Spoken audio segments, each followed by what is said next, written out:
শুভ সকাল বন্ধুরা, কেমন আছেন সবাই? আশা করি সকলেই ভালো আছেন। আমিও আল্লাহর মতে অনেক ভালো আছি। আজকে থাইল্যান্ডের এক রাত পার করে সকাল হয়েছে, ঘুম থেকে উঠলাম মাত্র। তো আপনাদেরকে আজকে নতুন একটি ভিডিওতে স্বাগত জানাচ্ছি। আজকের ভিডিওতে আমি দেখাবো কী করে ব্যাংকক থেকে আপনার পাতায়াতে খুব সহজে যাওয়া যায়। তো চলুন আজকের ভিডিওটি শুরু করা যাক।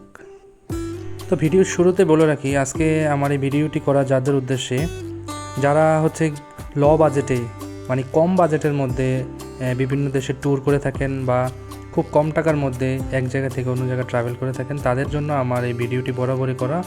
তো আপনারা দেখলে গুরুত্বপূর্ণ তথ্য পাবেন কী করে থাইল্যান্ড থেকে থাইল্যান্ডের যে বিভিন্ন জায়গায় যেতে হয় কম টাকার মধ্যে, সেই গুরুত্বপূর্ণ তথ্যগুলো আজকে আমার ভিডিওতে পেয়ে যাবেন। কিভাবে ব্যাংকক থেকে অল্প টাকার মধ্যে পাতায়াতে যাবেন আপনারা। তো ঘুম থেকে উঠে প্রথমে আমি ফ্রেশ হয়ে নিলাম, তারপর হালকা চা নাস্তা করব রুমের মধ্যে।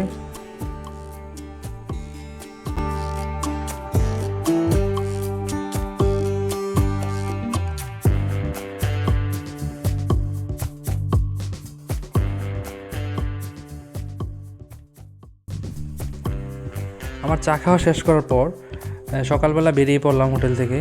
ব্যাংককের যেই এরিয়াতে আমি আছি এটা হচ্ছে প্যাতপরি জায়গার নাম। এটা হচ্ছে সুকুমবিতের পাশে। আমি যেহেতু সুকুমবিতে থাকি নাই, তার পাশের এরিয়াটা হচ্ছে প্যাতপরি। এখানে আমি হোটেল নিয়েছিলাম। যেহেতু আমি অনলাইন থেকে বুকিং করে যে হোটেলে আসছি ওইটাতে আমি যাই নাই, সেই কারণে আমি নিজের মতো করে হোটেল চয়েস করে তারপরে আসছি। তো সকালে আমি বের হয়ে গেছি, একদম খুব সকাল সকাল বের হয়ে মার্কেটে একটু ঘুরলাম রাস্তার মধ্যে। থাইল্যান্ডের একটা সিস্টেম হচ্ছে ওরা খুব লেট করে দোকানপাট খুলে। আমাদের বাংলাদেশে যেমন খুব সকালবেলা মার্কেট ওপেন হয়, কিন্তু এখানে এমন না। ওরা 10টার পর 11টা থেকে 12টার মধ্যে ওরা মার্কেট চালু করে। তো আমি যেহেতু সকাল সকাল বের হয়ে গেছি, এখন শুধু যারা ট্যুরিস্ট এবং ফরেনার আছে ওরাই একটু মার্কেটে আসছে, আর যারা লোকাল ওখানে স্থানীয় ওরা এখনও মার্কেটে আসেনি, কোনো দোকানপাট খুলে নাই। তো নাস্তা করব আমি ইন্ডিয়ান একটা রেস্টুরেন্ট, আমি এখানে খাবার খাইছি। তো এটা একটু দূরে হেঁটে যেতে হয়, ওইখানে আমি গেলাম। যাওয়ার পরে ইন্ডিয়ান যে রেস্টুরেন্ট ওখানে একটু খাবারের জন্য ওয়েট করছি, খাবার অর্ডার দেওয়া হয়েছে। তো ওরা অনেকক্ষণ অপেক্ষা করার পরে আমার খাবার নিয়ে আসছে। তার মধ্যে আমি বসে বসে একটু দেখলাম আর কি, এখান থেকে বোল্টে বা গ্র্যাবে কত টাকা লাগে এমআরটি স্টেশনে যাইতে। তো দেখলাম, পরে খাওয়া দাওয়া শেষ করে বেরিয়ে গেছি, আবার হেঁটে হেঁটে আমার হোটেলের উদ্দেশ্যে বেরিয়ে গেলাম। তো তারপরও দোকানপাট খুলে নেই, যেহেতু মার্কেটে আমি আপনাদেরকে ওই দৃশ্যগুলো দেখাতে পারি নাই।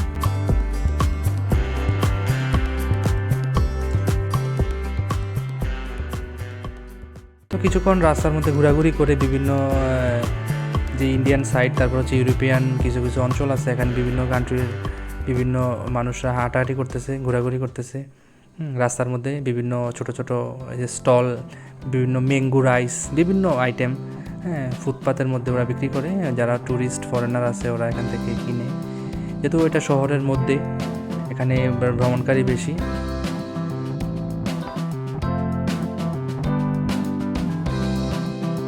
তবে একটা কথা বলে রাখি, যারা বাংলাদেশ থেকে বা বিভিন্ন কান্ট্রি থেকে থাইল্যান্ডে বেড়াতে আসবেন, তো আপনারা চাইলে ডাইরেক্ট পাতায়াতে চলে যেতে পারেন সরাসরি। আবার চাইলে আপনারা ব্যাংককে 1 রাত বা 2 রাত থেকে শহরটাকে একটু দেখে এক্সপ্লোর করে তারপরে আপনারা পাতায়াতে যেতে পারেন। তো আমি মনে করি যারা গিয়ে সাগর এবং যে বিচ বা পাহাড়ের প্রেমী, তারা সরাসরি পাতায়াতে চলে যেতে পারেন। সেক্ষেত্রে আপনার খরচটা অনেক কমে যাবে। আমি যেহেতু ব্যাংককে 1 রাত ছিলাম, সেক্ষেত্রে আমার 1 রাতের এখানে খরচ, থাকা খাওয়া এভরিথিং বেড়ে গেছে। তো আমি বরাবর বাজেট ট্যুর করে থাকি। যেহেতু আমি ব্যাংককে 1 রাত ছিলাম, সেই ক্ষেত্রে আমার কেমন খরচ পড়েছে বা আমার খাবারের খরচ কেমন পড়েছে সেটা আপনাদেরকে জানাচ্ছি। ব্যাংককে আমি যে হোটেলে ছিলাম সেই হোটেলে 1 রাত থাকতে আমার খরচ পড়েছে প্রায় 800 বাত। 800 বাত তার মানে হচ্ছে প্রায় 2400 টাকার মতো। আর যেই খাবারের যে কথা, এখানে প্রতিবেলা খাবার খেতে মিনিমাম 170 থেকে 200 বাত খরচ হয়। তার মানে হচ্ছে বাংলাদেশি টাকায় প্রায় 300 থেকে 500 মতো। তো আমি শহরের যে রাস্তার অলিগলি এক্সপ্লোর করে একটু হাঁটাহাঁটি করে আবার হোটেলে চলে আসছি। হোটেল থেকে রেডি হয়ে চেক আউট করার জন্য আমি বের হয়ে গেছি। আর আরেকটা কথা, ব্যাংককে বেড়াতে আসবো, পাতায়া যাব না, এটা তো হয় না। সবাইকেই বলি যারা ব্যাংককে বেড়াতে আসবেন অবশ্যই পাতায়া অথবা ফুকেট এই দুইটাতে অবশ্যই যাবেন। এবং যারা পাতায়া যাবেন তাদেরকে আমি বলবো যে কোরাল আইল্যান্ড আছে, এটা একদিনের ট্রিপ করে আসবেন। হ্যাঁ, ওখানে অনেক সুন্দর সুন্দর জায়গা আছে, এটা দেখবেন, দেখার মতো প্লেস। আর আরেকটা কথা বলে রাখি, থাইল্যান্ডের একটা সিস্টেম আছে। আপনারা যারা থাইল্যান্ডে হোটেল নেবেন, হোটেলে থাকার পরে যখন চেক ইন করবেন, চেক ইন করার সময় আপনারা কিন্তু ডিপোজিট করতে হবে, ডলার ডিপোজিট করতে হবে। ভালো হোটেলে উঠলে আপনার 1000 বাত, থাই বাত, এটা ডিপোজিট করতে হবে। 1000 বাত তার মানে হচ্ছে বাংলাদেশি টাকায় প্রায় 3500 টাকা, উপরে 3600 টাকার মতো। এটা ওদের কাউন্টারে আপনি জমা দিতে হবে। আর যেই হোটেলের যে বিল, হ্যাঁ, এটা আপনাকে পে করতে হবে। তারপর আমি চলে গেলাম, আমার হোটেলের পাশেই একটা এমআরটি স্টেশন ছিল, পায়া থাই। আমি হেঁটে হেঁটেই চলে গেলাম, আমরা একদম হোটেলের পাশে, হ্যাঁ, 2 মিনিটের দূরত্ব। আমি হেঁটেই চলে আসছি। আসার পরে এই যে পায়া থাই যে এমআরটি স্টেশন আছে, ওখান থেকে আমি এমআরটি করে সুবর্ণভূমি এয়ারপোর্ট যাব। তো সুবর্ণভূমি এয়ারপোর্ট যেতে হলে আপনাকে একটা আছে যে সিটি লাইন নামক একটা এমআরটি আছে, ওইটা এখানে অনেকগুলো লাইন আছে। এখানে আপনি আসলে এই যে ব্যাংককের যে সিটিতে যে এমআরটিগুলো আছে, এগুলো বিভিন্নমুখী হয়ে থাকে। আপনাকে সিটি লাইন নামক যে এমআরটি আছে ওইটা খুঁজে বের করতে হবে। অথবা এখানে যারা ইনফরমেশন আছে, পুলিশ আছে অথবা এমআরটিতে যারা নিয়োজিত আছে, কাউন্টারে যারা আছে, কথা বলবেন, তারা আপনাকে হেল্প করবে। সব স্টেশনে কিন্তু আপনার যে সিটি লাইন থাকে না। আপনি যদি বিভিন্ন স্টেশনের পাশে হোটেল থাকে বা শহরের বিভিন্ন জায়গায় থাকেন, ওখান থেকে কানেক্টিং এমআরটিতে করে আপনাকে সিটি লাইনের যে এমআরটি স্টেশনগুলো আছে ওইখানে আসতে হবে। আসার পরে আপনার যেই এরিয়াতে থাকবেন ওই এরিয়া থেকে সুবর্ণভূমি এয়ারপোর্টের যে ভাড়া কত টাকা, এটা কাউন্টারে কথা বলে নিতে পারবেন। যেহেতু যারা ট্যুরিস্ট এমআরটি কার্ড নাই, ক্যাশ টাকা দিয়ে টিকিট নিতে হবে। তো আমার পায়াথাই থেকে সুবর্ণভূমি এয়ারপোর্ট পর্যন্ত টিকিট পড়েছিল আপনার প্রায় 44 টাকার মতো, যার টিকিট মূল্য বাংলাদেশি টাকায় পড়ছে আপনার 158 টাকা, প্রায় 160 টাকার মতো কাছাকাছি। তো আপনার থাইল্যান্ডের গিয়ে বাংলাদেশের টাকার মান 1 টাকা 1 বাদ বাংলাদেশি টাকায় 3 টাকা 60 পয়সা আর কি। তো আমি টিকিট কেটে চলে গেলাম আমার যেই সিটি লাইনের যেই প্ল্যাটফর্ম আছে ওইদিকে।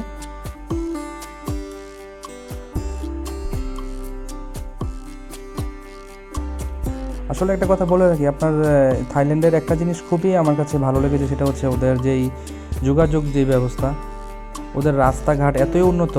আমি যেটা বলতে চাচ্ছি, থাইল্যান্ডে এয়ারপোর্টে যেই নামছি আমি, সুবর্ণভূমি এয়ারপোর্ট, এখান থেকে যেই সিটিতে আসছি, যে লাইন মানে রাস্তাগুলো আছে ওইগুলা সম্পূর্ণ এক্সপ্রেসওয়ে, একদম সম্পূর্ণ রাস্তায় ওদের উড়াল সড়ক। আমি ব্যাংককের যে সিটিগুলা বা বিভিন্ন সাইডে যে গিয়েছিলাম, সব জায়গায় আমি দেখছি ওদের যে উড়াল সড়ক, বেশিরভাগ সড়কে ওদের উড়াল সড়ক এবং এক্সপ্রেস লাইন, কোথাও কোনো গাড়ি থামে না, লং রোড, একদম ডাবল লাইন। আর ওদের 2 তলা 3 তলার রাস্তা, নিচ দিয়েও রাস্তা, উপর দিয়েও রাস্তা, খুব সুন্দর। তো আমার এমআরটি চলতেছে এয়ারপোর্টের উদ্দেশ্যে। আর আপনারা দেখেন থাইল্যান্ডের যে দৃশ্য, খুব সুন্দর মনোরম দৃশ্য, মনে হচ্ছে যে এটা বাংলাদেশের কোনো একটা পাহাড়ি এলাকা অথবা গ্রামের দৃশ্য। দেখেন, খুবই সুন্দর।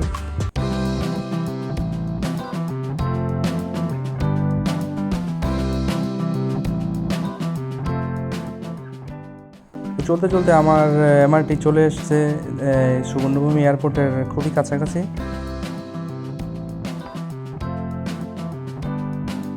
আজকে আপনাদেরকে অনেক সুন্দর একটা ইনফরমেশন দিচ্ছি, যেটা খুবই শর্টকাট এবং কম টাকার মধ্যে আপনারা ব্যাংকক শহর থেকে পাতায়াতে চলে যাবেন খুবই দ্রুত। আপনার সুবর্ণভূমি এয়ারপোর্টের মধ্যে পাতায়াতে যাওয়ার জন্য এখানে একটা বাস সার্ভিস আছে। তো ওখান থেকে আপনি যেতে হলে টিকিট করে নেবেন, 1 ঘন্টা বা 2 ঘন্টা পর পর কন্টিনিউ কিন্তু বাস ছাড়ে। আর আমি যে জায়গাটা আছি এটা সুবর্ণভূমি এয়ারপোর্টের গ্রাউন্ড ফ্লোর, এখানে এমআরটি লাইন। তো এমআরটি থেকে নেমে আমি সোজা এয়ারপোর্টের ভিতরে চলে আসছি গ্রাউন্ড ফ্লোর থেকে। আসার পর আমি এখন চলে যাব পাতায়া যাওয়ার যে বাস কাউন্টার আছে এয়ারপোর্টের ভিতরে, এই বাস কাউন্টার। এটা হচ্ছে আপনার ফার্স্ট ফ্লোরের একদম কর্নারে একটা গেট আছে। আমি গেট নাম্বারটা আসলে বলে দিচ্ছি আপনাদেরকে, গেটে যাওয়ার পরে দেখতে পাবেন। ওই গেটের পাশে হচ্ছে আপনার পাতায়া একটা বাস কাউন্টার আছে। ওরা আপনাকে ডাকবে, ওদেরকে সাউন্ড সিস্টেম আছে, স্পিকার দিয়ে ওরা ডাকতেছে যে পাতায়া পাতায়া। তো আপনারা সুবর্ণভূমি এয়ারপোর্টের গ্রাউন্ড ফ্লোরে আসলেই দেখতে পাবেন যে পাতায়া আর এত সুন্দর এয়ারপোর্ট। আপনারা যারা আসবেন অবশ্যই এখানে পরিষ্কার পরিচ্ছন্নতা মেনটেন করবেন, খুবই সুন্দর, একদম ক্লিন।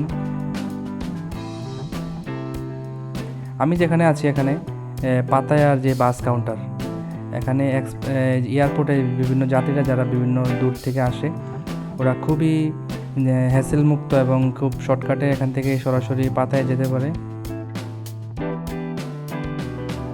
তো পাতায়া যাওয়ার বাস ভাড়া হচ্ছে 143 বাত। এটা হচ্ছে নির্দিষ্ট, ওদের ফিক্সড, এখানে কম নেওয়ার কোনো সিস্টেম নাই আপনাকে। এবং টাইম দেওয়া থাকে, প্রতি 1 ঘন্টা পরে পরে ওদের হচ্ছে বাস ছাড়ে। আপনার যাত্রী হয়ে গেলেও আপনার মানে টাইমের ওরা আগে গাড়ি ছাড়বে না। তা আমি আমার হোটেল চেক আউট করার পরে তারপর এখানে এয়ারপোর্টে আসতে আসতে আপনার অনেক সময় হয়ে গেছিলো। আমার প্রায় বাস 3টায় আমার বাস ছাড়বে। আমি টিকিট কেটে নিয়েছি প্রায় 2টায়। তো এখানে হচ্ছে আমাকে অনেকক্ষণ ওয়েট করতে হবে, 1 ঘন্টা কী করবো? তো 1 ঘন্টা হচ্ছে যাদের সিম আছে, ওয়াইফাই আছে, নেট আছে, তারা হচ্ছে গিয়া নেট ব্রাউজ করে সময় কাটান বা ফেসবুক, ইউটিউব এগুলো ইউজ করে। আর হচ্ছে যাদের হচ্ছে নেট নাই ওরা হচ্ছে এয়ারপোর্ট থেকে এখানে ফ্রি ইন্টারনেট আছে, এটা ইউজ করে আপনারা আপনাদের সময়কে পাস করতে পারেন। তো আপনারা দেখতে পাচ্ছেন সুবর্ণভূমি এয়ারপোর্টের যেই বাস টার্মিনাল, এখানে হচ্ছে আমাদের পাতায়া যাওয়ার বাস চলে আসছে, কল করা হয়েছে, আমরা সবাই চলে আসছি বাসে।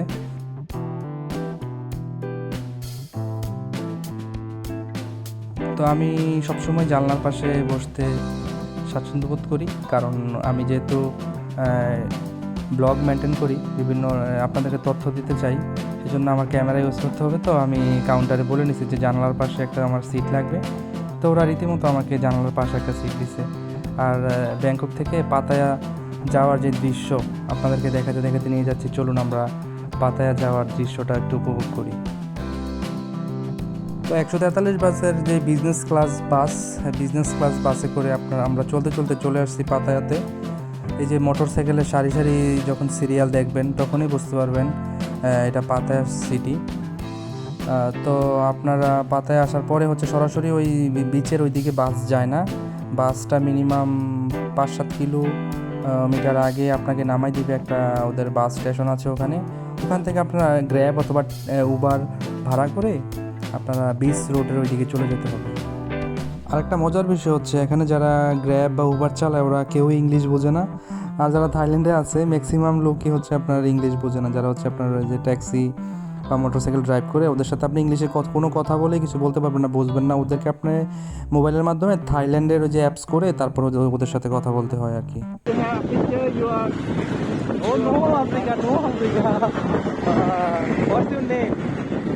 My name, yeah, my name is Raro. Raro. Raro. Yes. Oh, very nice your name. What is your name? Rajiv. Rajiv. Yeah, Rajiv. Rajiv. Yeah. Okay, good name. Yeah, your good name. Always driving. Also, right. Or is this your job or other job you have? তো আপনারা যে এই grab ড্রাইভারের কথা শুনলেন এতক্ষণ, ওই যে ওর সাথে একটু কথা বলে আমার ভালোই লাগছে। ও টুকটাক ইংরেজি বোঝে, আমি ওর সাথে একটু কথা বলছি, ও মোটামুটি বোঝে। হচ্ছে আমাকে যেটা বললো আর কি, ও শখ করে হচ্ছে উবার চালায়। ও হচ্ছে ইউনিভার্সিটিতে পড়াশোনা করে, পাশাপাশি হচ্ছে আপনার ড্রাইভ করে আর কি, শখের বসে। তা আমরা দেখেন চলে আসছি বিচ রোড। এটা হচ্ছে পাতায়া বিচ রোড, আপনারা যেটা দেখতে পাচ্ছেন এটা বিচ রোড। এটার পাশে হচ্ছে আমি হোটেল নিয়েছি। আমাকে ওই যে বিচ রোডের পাশে একটা জায়গায় নামিয়ে দেওয়ার পরে আমি আমার যে বুকিং করা হোটেলটি ছিল আমি এটা খুঁজতে থাকলাম। তো অনেকক্ষণ খোঁজাখুঁজির পরে আমাকে যেই জায়গায় নামাইছে তার থেকে একটু দূরে ছিল। অনেক খোঁজাখুঁজির পরে আমি হোটেলটা পেয়েছি। তো রীতিমতো আমার হোটেলের এই যে দেখতে পাচ্ছেন এই যে উপরে দোতলা বিল্ডিং, এইটার দোতলায় আমি ছিলাম। নিচে হচ্ছে মেসেজ পার্লার। একটা ইন্টারেস্টিং বিষয় হচ্ছে নিচে মেসেজ পার্লার, উপরে হচ্ছে হোটেল। আমি হোটেল খুঁজে পাচ্ছিলাম না। পরে হচ্ছে একটা রাস্তা আছে ওই সাইড দিয়ে, পিছনে হচ্ছে ওদের কাউন্টার। তো ওইখান থেকে পিছনে হচ্ছে ওদের এখানে চেক ইন করার পরে আমাকে ওরা ভিতর দিয়ে রাস্তা আছে ওইখানে নিয়ে আসছে আমার হোটেলে। তো এটা ভাড়া কম ছিল। আমি যে হোটেলে বুকিং করছি এটা হচ্ছে আপনার 1 রাতের জন্য এখানে বুকিং দিয়েছিলাম আমি। থাইল্যান্ডের মুদ্রা হচ্ছে আপনার 700 বাদ, প্রায় বাংলাদেশি টাকায় 2000 টাকার মতো। এখানে মোটামুটি এরকমই 500 থেকে 700-র মধ্যেই রুম পাওয়া যায়, ভালো ভালো রুম। আমি যেহেতু বাজেট ট্রাভেল করি সেই জন্য সবচেয়ে কম দামে যেই হোটেল পাওয়া যায় সেটার মধ্যে আমি বুকিং করেছি। তো আপনারা সবাই ভালো থাকবেন। আমার আজকের পাতায়ার ব্লগ এখানেই আমি শেষ করছি। আর নেক্সট ভিডিও দেখার জন্য আপনাদের কাছে অনুরোধ রইল। সবাই ভালো থাকবেন, সুস্থ থাকবেন। আল্লাহ হাফেজ।